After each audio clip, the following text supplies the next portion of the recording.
The number one toy for teenage boys this year, they all want the e-bikes. It's a thing. They all want it. And have you seen, it feels like a huge surge of e-bikes out there on the road. Mm-hmm. Well, I appreciate that, because I'm a motorcyclist, and I like motorcycling, and I like I like that people do that sport. Yep.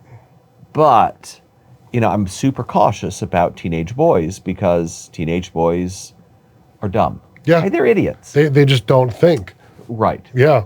And, their brain has not developed in the same way that a 30-year-old man or boy sometimes has. And so they don't understand the risks, and they take risks that they shouldn't take. There's so much power, in your wrist or the thumb activated, there's so much power in that throttle to go 50, 60 miles an hour, with the mind of a 13, 14, 15-year-old that, they don't understand. They're in traffic, right? Like they're going down the streets. Right. They don't understand four-way stops.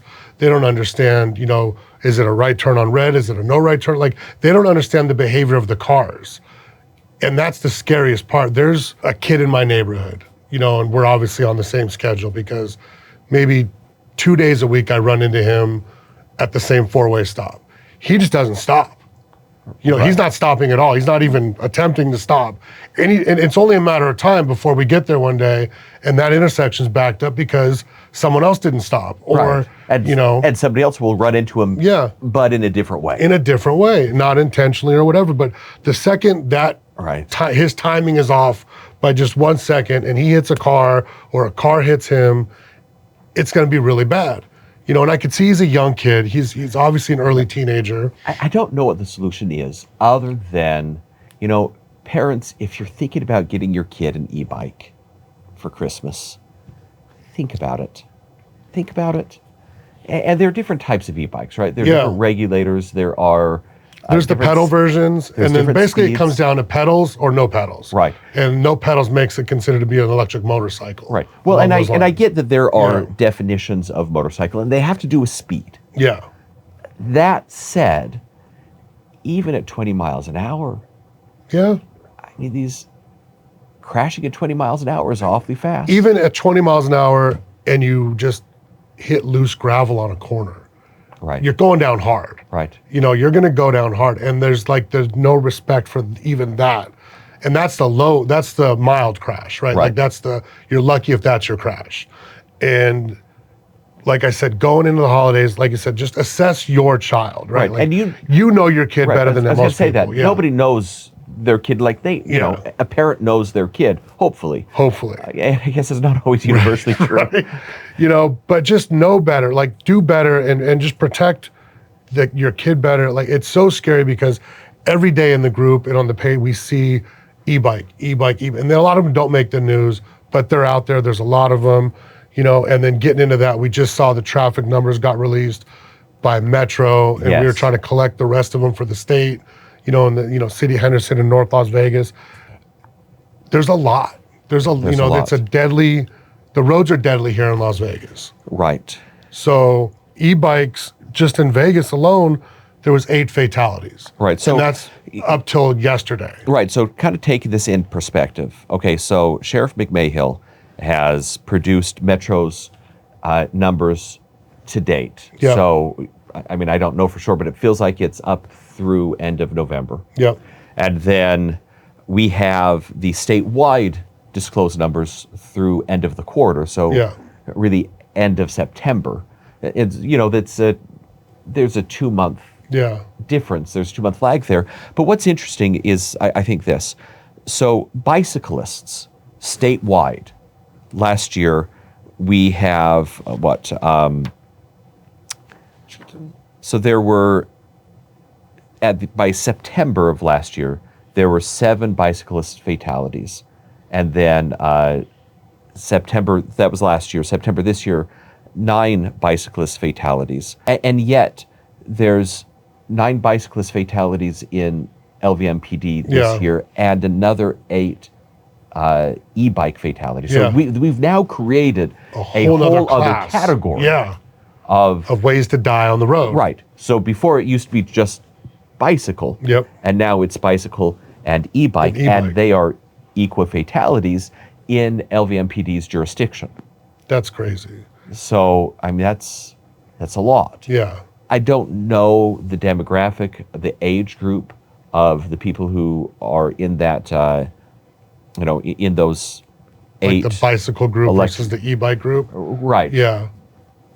But instinct tells me that you're going to have a disproportionate number of kids in that e-bike group. The e-bike, we follow it with the group and on the page.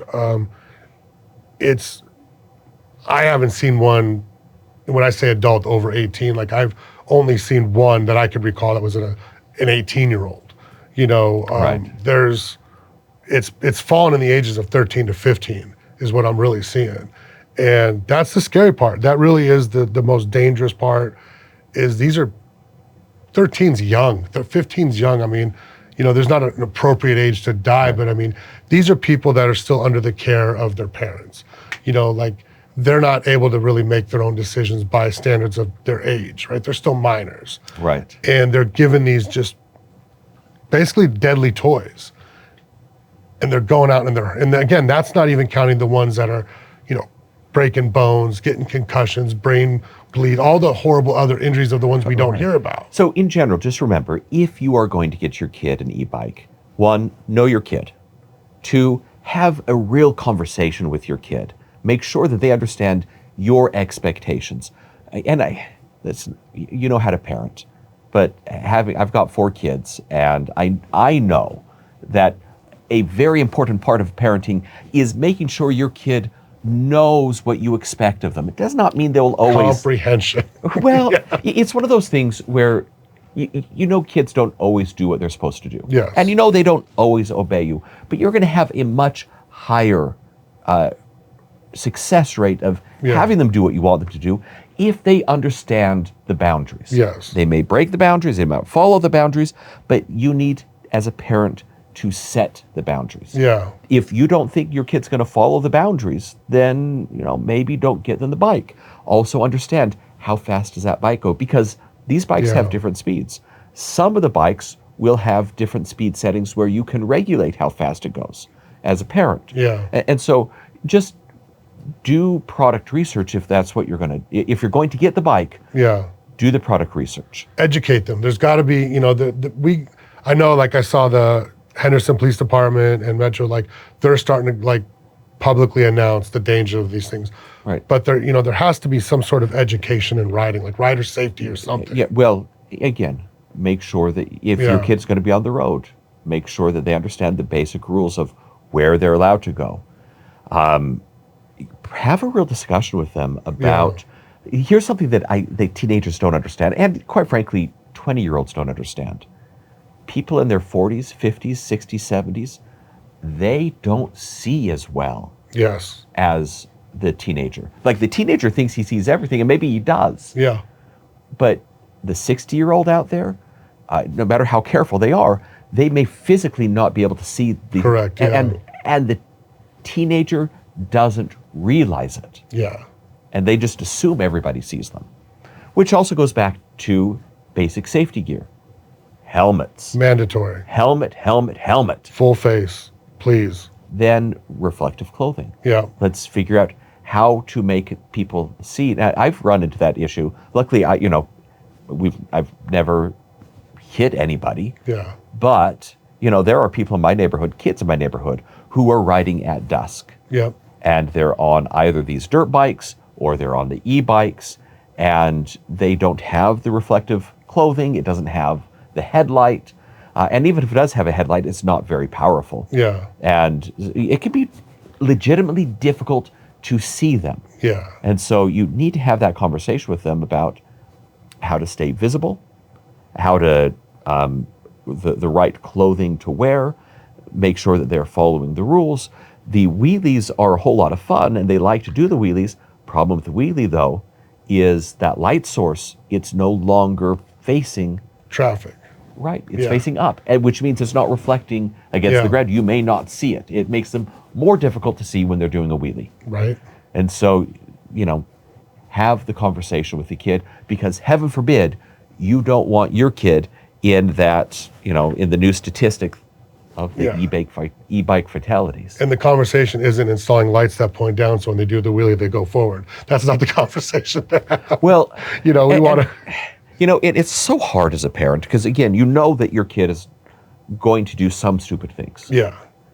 But the kids that are out there doing the wheelies, it probably has never dawned on them that when they're doing that, they are limiting their sight profile. They're making it more difficult for people to see them, which increases the likelihood that somebody will hit them. Yeah. And they just don't understand that other people might not see them. And part of being a road user is trying to increase your visibility so other people see you. And again, look, go somewhere safe and do the wheelies. But I see it going down the main road. Right. I see it in traffic. Right. And that's the problem.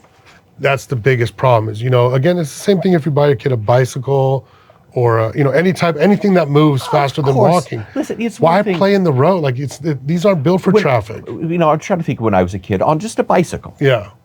And when you're on a bicycle, the whole road is kind of your roadway, right? Yep. When you're on the surface street in the neighborhood, the idea is you're going to be doing figure eights. You're going to be taking from one side of the road to the other side of the road. That's kind of what kids do. But when there's another car there, you change your behavior. Yeah. Right. And so, again, I'm not suggesting people don't follow the rules, but the reality is doing a wheelie on a back road in a neighborhood where there are no cars on the road is a very different thing. Versus Eastern Avenue at 5:30 in rush hour traffic. Right. In the winter when it's dark, with no helmet on. Right. The list goes on, and that's how you end up under someone's SUV. If you're going to give them an e-bike, or if they have the off-roading, the dirt bikes. Oh, yeah. Because I see those dirt bikes in my neighborhood all the time. Yeah. Just have real conversations with your kids. Yeah, just, and do your product research. And that's the other thing. A lot of parents are just blindly buying these things and going, oh, it's a bike. Right. It's a bike. It's a $1,500 bike, which you see someone got robbed trying to buy one the other day. It was on the page. Someone went to meet up with someone, $1,200 robbed at gunpoint, trying to buy an e-bike. So there's that part of it too. But, just do your product research, know the machine you're buying for your kids, and let's finish the year. Happy holidays to everybody. Thank you guys. Thank you, Jared. Thank you. We'll see you guys out there.